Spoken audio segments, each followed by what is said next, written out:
Você está ouvindo o Lawyer to Lawyer, as melhores práticas de gestão, inovação e tecnologia no direito. Meu nome é Gabriel Magalhães, bem-vindo ao Lawyer to Lawyer. Olá advogado, olá advogada, seja bem-vindo, seja bem-vinda a mais um Lawyer to Lawyer da Free Law. Eu sou o Gabriel Magalhães e é um prazer estar aqui com vocês novamente no episódio 112 do Lawyer to Lawyer. Hoje a gente vai falar de planejamento financeiro para o escritório de advocacia. O que você precisa de fazer para profissionalizar a sua gestão e crescer da forma correta. É um assunto um pouco delicado, né? Eu confesso que eu não tenho muito domínio sobre isso e estou ansioso aqui para aprender bastante com a Rosana. A Rosana Xavier, ela é uma das sócias fundadoras da PJ Contabilidade, uma empresa especializada em escritórios de advocacia. Ela tem larga experiência em empresas aí multinacionais, de diferentes segmentos, e ela não é nem contadora nem advogada. Olha que legal, assim, né? Ela viu uma grande oportunidade no mercado e hoje está aí com uma empresa sólida nesse mercado jurídico. E é sempre bom quando a gente aprende com pessoas de outras áreas aqui, que vêm aqui trazer mais luz aqui para os advogados, principalmente nessa parte financeira que a gente está precisando, né? Rosana, muito obrigado por ter topado o convite. Seja bem-vinda aqui ao nosso podcast. Eu que agradeço, Gabriel. Para mim é um prazer participar e falar um pouquinho para os advogados, né, a respeito desse tema tão relevante, principalmente no momento que a gente está vivendo um período de crise, né, que é uma pandemia, e a importância da gente ter um planejamentozinho financeiro. Vamos conversar um pouquinho mais a respeito disso mais para frente. Rosana, obrigado pelo convite. Eu que agradeço você ter topado o convite, né? Mas antes de a gente entrar no tema, eu tô curioso mesmo, assim, por que você resolveu criar uma empresa para o mercado jurídico? Assim, qual foi a principal motivação? Conta a sua história, assim, de uma forma breve, por gentileza. Tá, joia. Bom, a PJ ela surgiu através de uma observação. Eu sempre trabalhei na área de gestão de processos e de projetos, né, na parte de planejamento estratégico, e aí eu resolvi dar uma consultoria para um escritório de contabilidade de um amigo meu, e fiz um trabalho de mapeamento de todos os processos, né, vi ali vários gaps e várias falhas cometidas por escritórios de contabilidade, e identifiquei nesse momento uma oportunidade de negócio. E aí foi quando, na época, a PJ ela surgiu, até mesmo o nome da PJ, né, de PJ Contabilidade. O nosso objetivo era atender pessoas jurídicas, aquele cara que costuma dizer, eu sou um PJ, né, então meu objetivo era atender esse cara pequenininho. Eu vivi a necessidade de ter um contador especializado para a minha área, já que eu estava abrindo uma empresa de consultoria. E diante dessa oportunidade, eu percebi a necessidade da criação de um escritório, né, assim, segmentado, a necessidade de um contador que falasse a minha língua enquanto consultora. E aí foi quando eu decidi criar a PJ Contabilidade para atender profissionais liberais, esses profissionais, né, que emitem poucas notas, que não têm tanta demanda, digamos assim, de um contador. E percebi nesse momento também que haveria uma oportunidade do estabelecimento, né, da PJ Contabilidade através da criação da lei da Sociedade Unipessoal da Advocacia. Então, foi naquele momento que os advogados passaram a poder optar pelo Simples Nacional e a gente enxergou lá na frente que haveria um movimento muito grande de formalização desses escritórios. E aí, apesar de não ser nem contadora, nem advogada, eu resolvi arriscar, suspendi aí o meu negócio principal, né, que seria uma empresa de consultoria na área de gestão, e resolvi abrir esse escritório, né, de contabilidade especializado para advogados. Nós somos o primeiro escritório de contabilidade especializado para advogados do país, a PJ Contabilidade, fomos pioneiros nesse tema, né, já que a grande maioria dos profissionais na área contábil, eles são profissionais generalistas, eles atendem todos os nichos, todos os públicos, e ainda não perceberam a necessidade da especialização. E aí, né, já estamos aí nesse mercado, né, trabalhando e atendendo advogados em todo o território nacional, tem clientes em todo o Brasil, e estou aqui para ajudá-los sempre no que for necessário. Muito legal, Rosana, essa história. E assim, eu acho que com a sua larga experiência, tanto dentro do direito quanto fora, né? Acho que provavelmente você já deve ter identificado alguns padrões de erros que os advogados e escritórios de advocacia cometem. O que você tem a Sim, dizer para sim. a gente sobre isso, assim, os principais erros que os colegas ouvintes podem estar cometendo? Olha, acho que o mais clássico é misturar a pessoa física com a pessoa jurídica, né? Muitos advogados, eles constituem uma sociedade, um CNPJ, e acabam não abrindo uma conta para separar as finanças. E aí mistura tudo. Às vezes mistura até mesmo o dinheiro do próprio cliente, né? Tem advogado que recebe a parte do cliente para depois repassar esse dinheiro para o cliente final, né?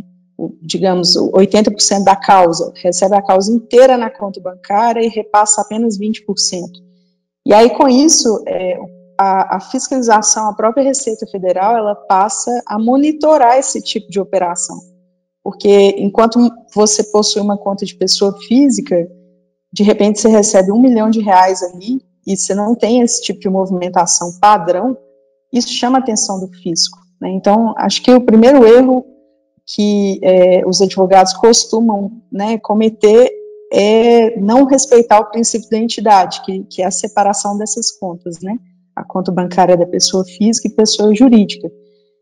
Alguns tentam fazer a abertura de CNPJ né, de forma individual, sem consultar um contador, e aí acabam perdendo prazo de opção pelo Simples Nacional, ou entrando em um regime de competência, sendo que seria mais importante que eles fossem optantes por um regime de caixa. A gente precisa entender direitinho, né, o cenário que o advogado está inserido também. E outro erro bastante clássico, assim, em relação né, ao advogado fazer a constituição do CNPJ, contar com uma tributação, né, que ele acredita que seja de 4,5%, que é a partir de 4,5% do Simples Nacional, e não fazer um planejamento tributário. E aí, quando ele né, assim, descobre que o cálculo do Simples ele não é tão simples assim.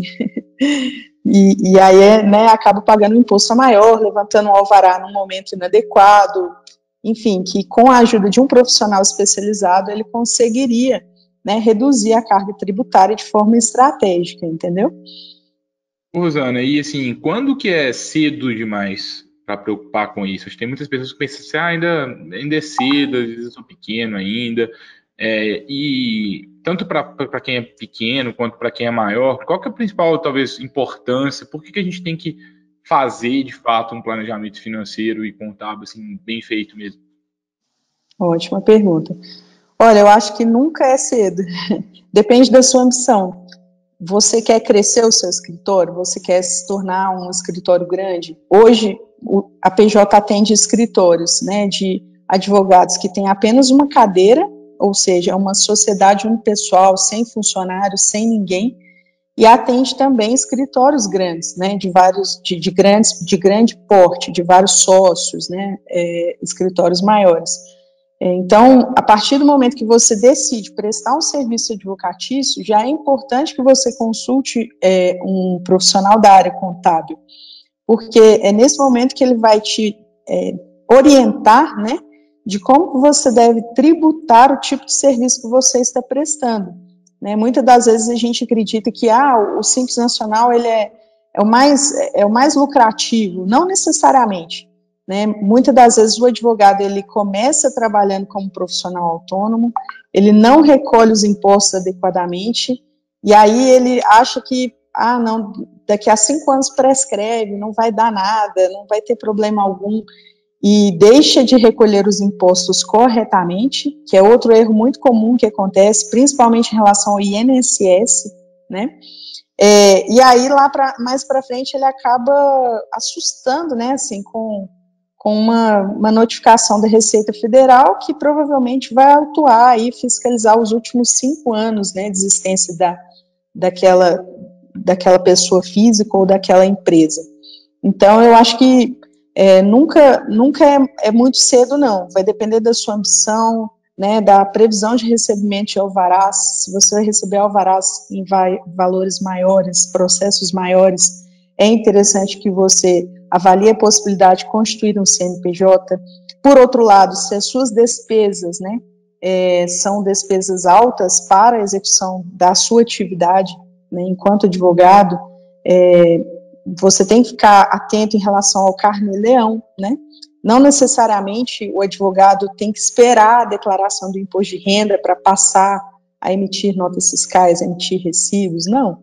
Ele tem que preocupar com isso mensalmente. Então, eu diria que a partir do momento que ele começa a trabalhar, é importante que ele procure um profissional da área contábil, de preferência, um profissional especializado. Uhum. E assim, Rosana, você começa a falar também da sociedade unipessoal de advocacia, isso também é uma dúvida bem comum. Assim, primeiro, né, quais são os tipos, se eu quero formalizar o meu escritório de advocacia, quais são os tipos aí adequados? Tem escritório que às vezes são 2 sócios, aí às vezes eles usam a sociedade unipessoal, às vezes não sei se pode, se você não pode, queria saber de você também. E tem assim um teto de faturamento, assim, fica na pessoa física até X mil, depois você regulariza, como que você pensa assim, sobre isso? Então, vamos lá. O advogado ele pode exercer, né, o papel de prestação de serviços advocatícios de forma unipessoal, né, a natureza jurídica unipessoal, ou uma sociedade simples, que é composta por vários sócios, 2 ou mais sócios, né? Ainda dentro da composição, digamos assim, do quadro societário desse escritório, nós temos aí várias possibilidades. Existe aí a figura do sócio de serviço, sócio patrimonial, né? Então, a gente precisa de entender direitinho como que se dá aquela sociedade. Não existe uma fórmula pronta, eu não posso falar um valor específico de faturamento, porque, na verdade, como eu disse anteriormente, depende também das suas despesas, né? O advogado que trabalha de forma, o que eu posso te resumir em relação à tributação, né? O advogado que trabalha como uma pessoa física, como profissional liberal, ele tem que recolher o INSS, que varia de 8% a 11%, o ISS, que é o Imposto sobre Serviço, que é de 2% a 5%. Em algumas prefeituras, a gente tem a possibilidade do recolhimento do ISS por número de profissionais, então seria um valor fixo, né? E mais o imposto de renda, pessoa física, né? Que é conforme uma tabela progressiva, então depende do faturamento. E já trabalhando como pessoa jurídica, ele inicia, né, ele começa pagando 4,5% de impostos. Né? Dentro desse imposto já tem o PIS, COFINS, ISS, o imposto de renda, né, e CSLL, que é contribuição social, perdão. E já trabalhando como um profissional liberal, ele tem que recolher também, se ele for, por que muitas das vezes, né, é mais atrativo abrir uma sociedade do que trabalhar de forma autônoma? Porque trabalhando como um profissional liberal, muitas das vezes a carga tributária é muito mais alta, se ele não tiver despesas a deduzir, né, se ele não fizer esse livro caixa, esse carnê-leão, eu já posso te dizer que é muito mais alto do que se ele constituir uma sociedade de advocacia. Porque na sociedade de advocacia ele vai recolher o Simples Nacional, né, começando pelo profissional pequeno, né, ele vai recolher o Simples Nacional e a guia do INSS. A guia do INSS, eu não vou mentir para você, nós temos aí 11% de contribuição individual e mais 20%... Ixi, cortou. Voltou? Voltou. Pandemia faz parte, né? Acho que está todo mundo acostumado aqui com os cortes durante a conversa. Então, voltou, vamos lá. Então, ele vai recolher 11% de contribuição de contribuição individual e 20% de contribuição patronal. Então, isso é um ponto muito importante. Apesar dele recolher 4,5% em cima do faturamento dele, começando no Simples Nacional, né, ele vai recolher 31% de impostos de INSS. Mas esse INSS... Tá cortando, Gabriel? Não. Voltou. Tô conseguindo escutar. Voltou? Uhum. O INSS ele deve ser recolhido em cima do seu prolabore, tá? Uhum. Então, o prolabore é o valor que você vai definir que o sócio, né, define pela prestação de serviços, digamos assim,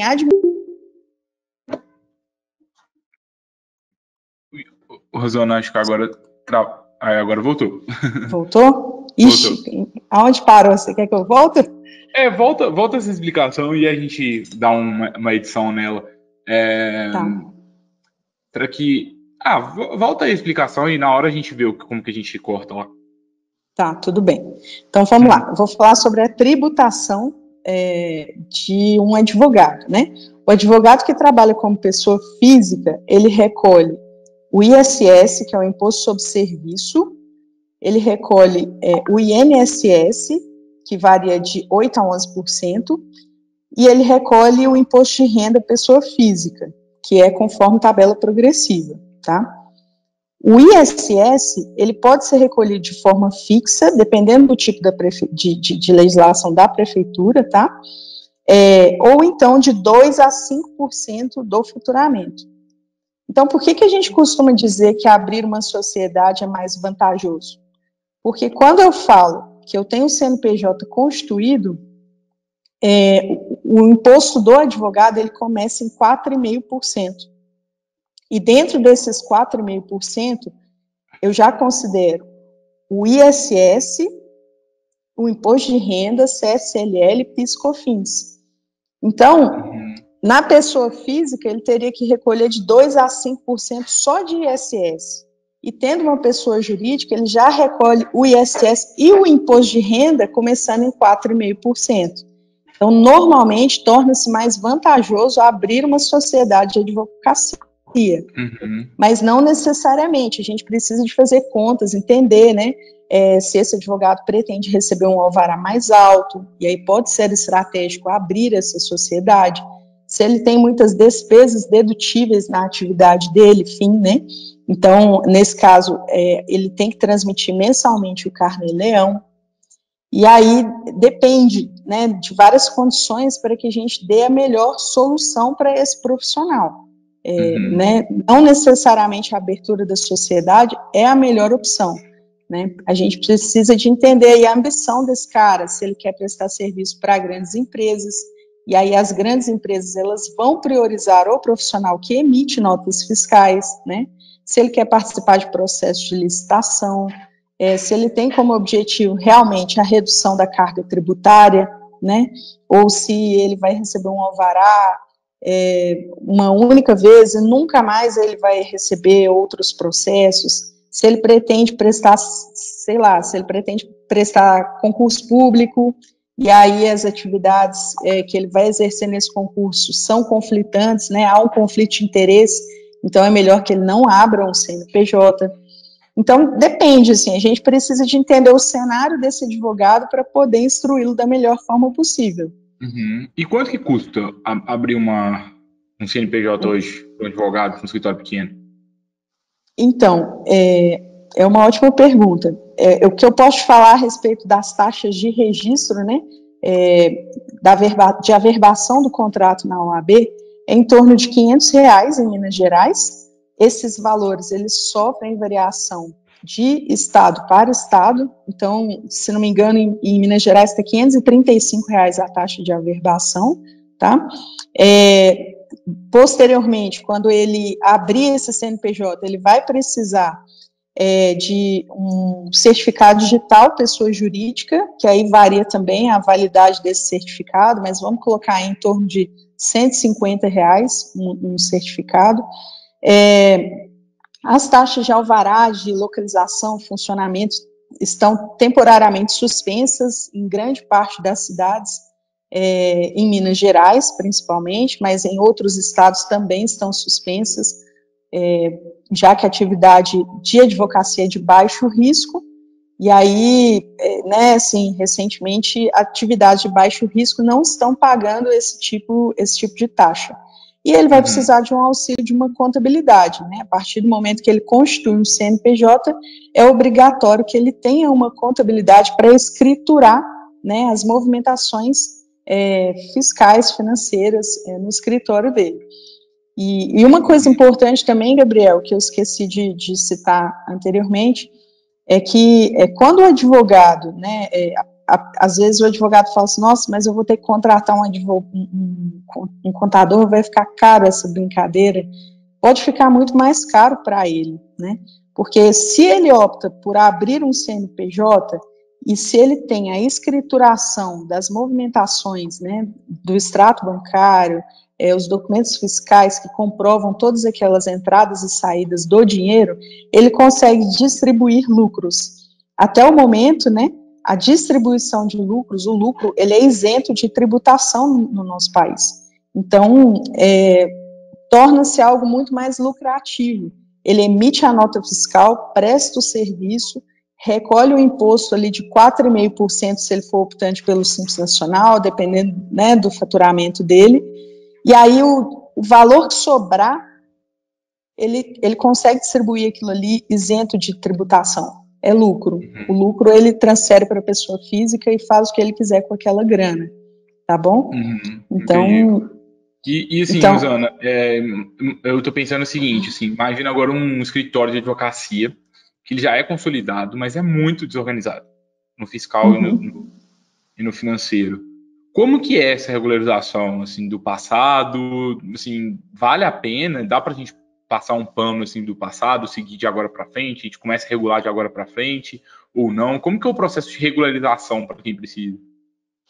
Então, a contabilidade ela é baseada em fatos e dados, né? O ideal é que a gente organize tudo que aconteceu nesse escritório, né? Para que a gente possa fundamentar ali todas a distribuição de lucro, todas as movimentações bancárias que foram realizadas nesse escritório, né? O passado é um pouco difícil da gente mudar, né? Não tem como eu mudar o que aconteceu. Se você, por exemplo, né, se você distribuiu lucro a mais do que você poderia conforme o contrato social, né? Então, não tem como, essa distribuição de lucros, ela já ocorreu. O que a gente consegue fazer são ajustes contábeis, né, dentro dessa escrituração. Então, mudar o passado é difícil, mas a gente pode mudar a partir de agora, né, tentar organizar a partir de agora, né, o escritório como um todo. E eu te garanto assim, que vai ser muito mais lucrativo para os sócios e vai ajudá-los, inclusive, também na tomada de decisão de agora para frente, sem dúvidas. Entendi. Então, meio que assim, quem está desorganizado, olha, ok, o passado talvez não vai dar para arrumar tudo, talvez a gente consiga alguma coisa ou outra, mas pelo menos de agora para frente é melhor fazer do que não fazer isso, não é uma desculpa para não organizar. Né? Isso, exatamente. Eu já, recentemente, até conversei com um advogado que falou, olha, eu permaneço no lucro presumido porque eu não mandava extratos para a minha contabilidade, eles não sabem de nada, então eu prefiro presumir um lucro e pagar o imposto do que organizar a minha contabilidade. E aí, na hora que eu mostrei para ele na ponta do lápis quanto isso custa, às vezes é muito mais barato você contratar uma pessoa, um administrativo, para te ajudar a organizar, né, essas movimentações bancárias, do que recolher um imposto, às vezes, o dobro do que você recolheria sendo optante pelo Simples Nacional, né? Então, a conta fica muito mais cara. E fica mais cara também quando o governo resolve te escolher, né, para te fiscalizar. Entendi. E assim, Rosana, quando a gente pensa no planejamento financeiro, acho que uma das partes é a parte fiscal, contábil, mas tem muitas outras coisas até básicas que também os advogados não fazem, né? Sim. Se a gente fosse tentar passar aqui rapidamente, um passo a passo, como que a gente faz um bom planejamento financeiro, né? Porque uma coisa que a gente sempre acredita por aqui, se a gente não está medindo bem ali os nossos dados, como é que a gente vai saber se a gente está crescendo, se não está, se a gente está atingindo nossos objetivos? E tem muito escritório que, a gente está crescendo, a gente está bem, ou não sei se a gente está bem, porque não mede tão bem, né? Sim, sim. Bom, a primeira coisa que a gente precisa de entender é a situação real da sua empresa, se ela está dando lucro ou prejuízo, né? Então, é necessário que você levante a documentação da sua empresa, os seus extratos, os demonstrativos, se é que você já tem uma contabilidade ou não, né? É importante também definir metas, né? Eu pretendo expandir o meu escritório como, né? Eu pretendo reinvestir, eu pretendo crescer o meu escritório a curto, médio e longo prazo, eu vou reservar parte do meu lucro para um reinvestimento? Não sei. A gente precisa de entender direitinho ali, primeira coisa, se você está conseguindo pagar suas contas, né, no primeiro momento. O advogado, normalmente, né, assim, existem os advogados que trabalham com receita recorrente e existe também os advogados que trabalham de forma flutuante, né, então eles dependem dos prazos da justiça, eles dependem, de conseguir novos clientes ou não, de receber no êxito ou não, depende de várias situações. Então, a gente precisa de entender também qual reserva você precisa de fazer para poder sustentar os próximos meses do seu negócio, que seria o capital de giro, né? O que eu preciso em curto, médio e longo prazo para que o meu negócio não morra, né? Para que eu consiga honrar com as minhas despesas. E aí o ideal é que você faça um planejamento, né? Uma gestão orçamentária mesmo, defina quais são, né, os seus gastos para o ano que vem de uma forma detalhada mesmo em planilha ou em outro software jurídico também, né? Faça projeções, entenda ali, né, se eu vou conseguir levantar quantos alvarás, se eu tenho um precatório para receber, quais serão as minhas despesas, se eu vou expandir o meu escritório, se eu preciso de novos funcionários, novos sócios, né, qual será o futuro do meu escritório. E aí, com base nisso, você começa a organizar também, né, assim, o seu crescimento enquanto empresa, que eu acho que muitas das vezes o advogado ele tem a dificuldade de enxergar o próprio escritório como uma empresa, né? Então, eu diria que no resumo seria isso, né? Um passo a passo que ele organiza primeiramente, né, as contas a pagar, contas a receber, entende o fluxo de caixa do escritório, né, entende o que ele precisa de um capital de giro ali, quanto que ele precisa para poder continuar funcionando e principalmente separa as contas bancárias, né, da pessoa física e da pessoa jurídica para facilitar essas projeções. E assim, Rosana, o que você acha que o advogado precisa de aprender sobre isso? Precisa de aprender muita coisa? Tem alguma coisa específica? E você começou falando também de algumas ferramentas, né, que eventualmente podem ser utilizadas. Como fazer o controle? Você acha que o controle financeiro por planilha faz sentido? Até que ponto? Se tiver algum software também que você sinta vontade de indicar aqui também para a audiência, fique à vontade. Ah, beleza. Vamos lá. Existem vários softwares que fazem gestão financeira de escritórios de advocacia, né? Eu poderia citar vários aqui, próprio SageDB, Conta Azul, inúmeros, existem inúmeros softwares. O mais importante não é nem a ferramenta que você vai fazer isso, o importante é fazer. Pode ser num caderno, não tem problema. Obviamente, esses softwares te ajudam, né, a criar aí algumas projeções, alguns outros cenários. Mas eu acho que principalmente o advogado tem que aprender a planilhar essas informações, né, em relação às contas a pagar, em relação às contas a receber, ao volume de processo que ele está atuando, a expectativa de recebimento desses processos, né? Hoje a gente já sabe aí que é possível prever, digamos assim, né, alguns prazos, até mesmo sabendo em qual vara esse processo se encontra, né, a gente já consegue avaliar ali se é um processo que vai demorar muitos anos, se vai demorar décadas. E então eu acho que primeiramente o advogado tem que saber entender quais são as receitas e as despesas do escritório dele.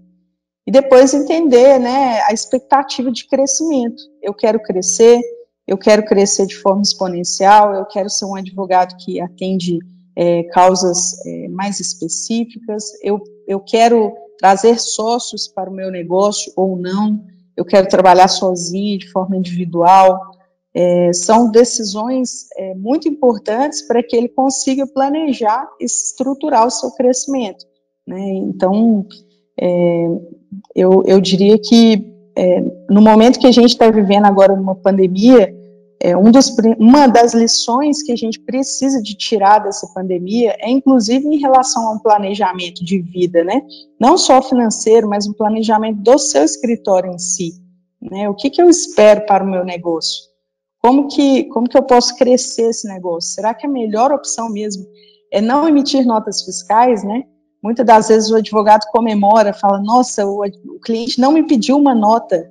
Ele não te pediu uma nota, mas mais para frente você não vai conseguir crescer o seu patrimônio de maneira organizada. Como que você vai justificar tanto dinheiro, né, na conta bancária, sendo que você não reconheceu essas receitas? Então, a gente precisa de desmistificar um pouquinho aí alguns conceitos que às vezes os advogados carregam e acham que momentaneamente isso é lucrativo, mas que no futuro isso pode trazer aí prejuízos muito grandes para o escritório. Muito, muito bacana, Rosana, você falando sobre essa parte final, né? Eu lembro muito aqui na Freeló, a gente trabalha muito próximo de todos os advogados que fazem parte desse ecossistema aqui conosco. E uma dúvida que muitas pessoas têm é assim, poxa, como que eu controlo ali, como que eu sei se eu estou crescendo ou não? Então, por exemplo, quem advoga no êxito, por exemplo, o honorário que a gente recebe naquele mês é resultado, às vezes, de um trabalho de 3 anos. Então, se eu for olhar só ali o que entrou e saiu, aquilo ali não é um indicador tão bacana assim para saber se você está crescendo ou não.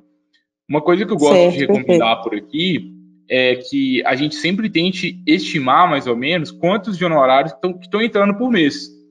E, assim, isso, se você trabalha de forma recorrente ou você fechou um contrato com os clientes, você já sabe quanto que entrou naquele mês ali de novo. Mas se você advoga no êxito, o que eu gosto de recomendar que os advogados façam é fazer 2 estimativas. Chegou uma causa nova para você, né? Estime, assim, o seguinte, primeiro, né? Quanto que você acha que você pode receber de honorários, nesse caso? E aí você faz uma estimativa bem conservadora. Acho que pode ser de 1.000 a 100 mil. Coloca 1.000, coloca 10 mil, coloca algo conservador. E depois, quanto por cento de confiança que você tem, de 0 a 100%, que de fato você vai ganhar aquela causa. E aí você faz a conta. Então, por exemplo, eu tenho 10% de confiança que eu vou ganhar e eu acho que eu tenho 10 mil de honorários a receber.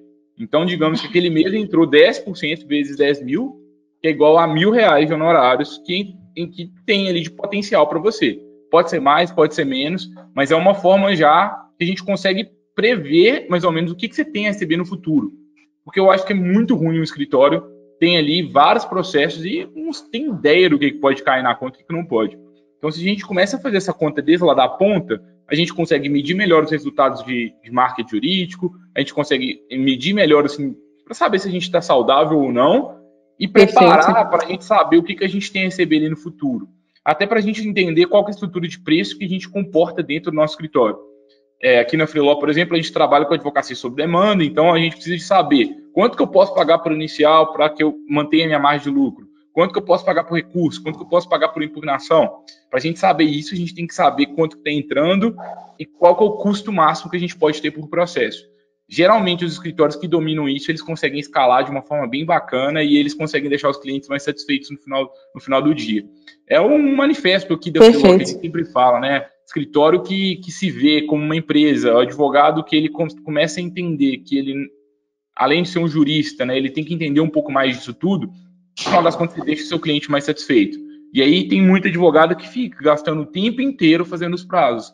E assim, poxa, nada contra, pode ser a melhor pessoa do mundo fazendo os prazos, mas a sua gestão financeira está organizada? Você está conseguindo ter acesso aos dados? A gente precisa de reservar tempo para essa parte estratégica também, né, Rosana? Perfeito, perfeito. É muito boa a sua colocação, Gabriel.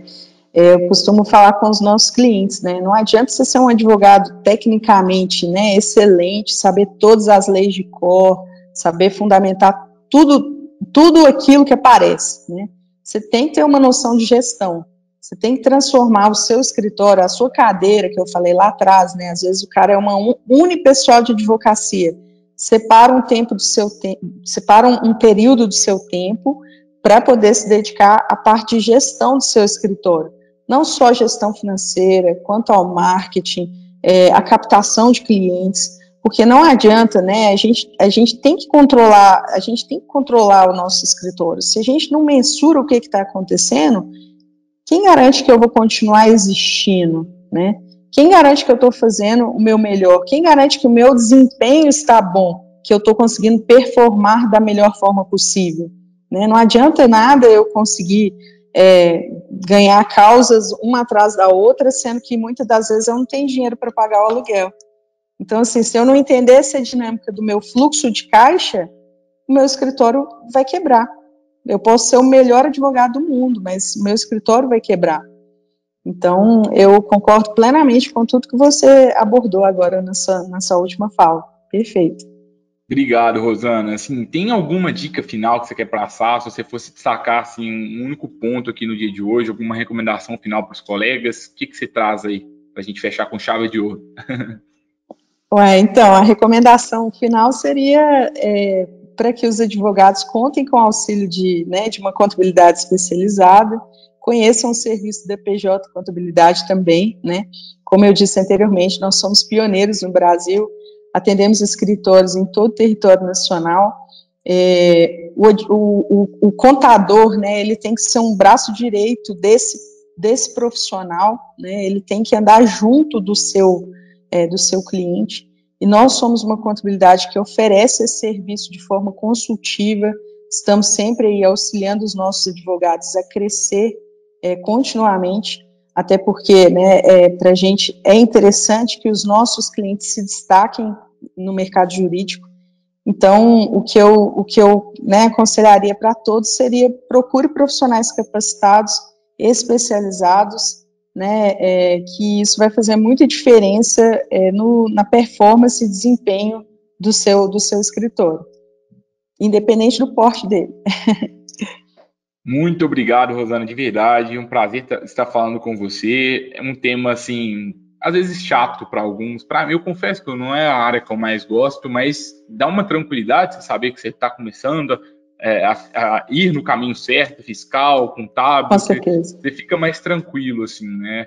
A gente aqui na Freeló, a gente, assim, começamos bem informais, aos poucos a gente começou a formalizar. Hoje a gente está numa fase um pouco mais aliviado, assim, quanto às decisões que a gente está fazendo nesse sentido, para que fique tudo tranquilo. Eu acho que é bom a gente crescer dessa forma, e acho que o meu recado final para todos é: vamos pensar no nosso escritório. E é um recado que é quase todas as vezes, né? A única mensagem que a gente passa aqui em todos os 112 episódios: pense a sua advocacia de uma nova forma, trabalhe de uma nova forma e invista tempo em outras coisas, porque com base nisso você vai ser um advogado melhor e vai gerar mais sucesso para os seus clientes.